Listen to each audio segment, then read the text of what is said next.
বিশ্ব ফুটবলের ইতিহাসে আরেকটি সোনালী অধ্যায় যোগ করলেন ক্রিস্টিয়ানো রোনালদো। 2006 সালে বিশ্বকাপে অভিষেক আর 2026 সালেও তিনি আলো ছড়াচ্ছেন একই মঞ্চে।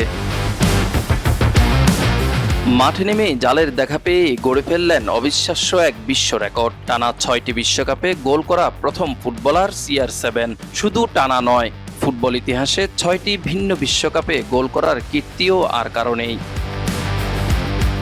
রোনালদোর বিশ্বকাপ যাত্রা শুরু হয়েছিল 2006 সালের জার্মানি বিশ্বকাপে।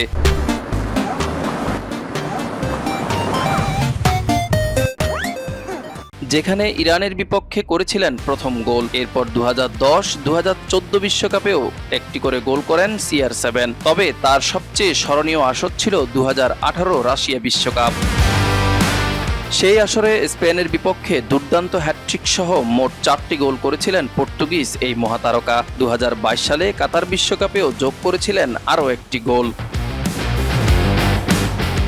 এই নিয়ে আগের 5 বিশ্বকাপে রোনালদোর গোল সংখ্যা ছিল 8টি, আর এবারের বিশ্বকাপে গোল করে সেই সংখ্যা পৌঁছে গেল 10-এ।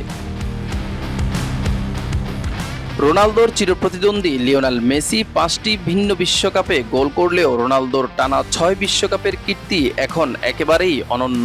বয়সকে হার মানিয়ে ইতিহাসের পাতায় নিজের নামটা স্মরণীয় করে রাখলেন CR7। মিজান ফারাবী, দিগন্ত স্পোর্টস।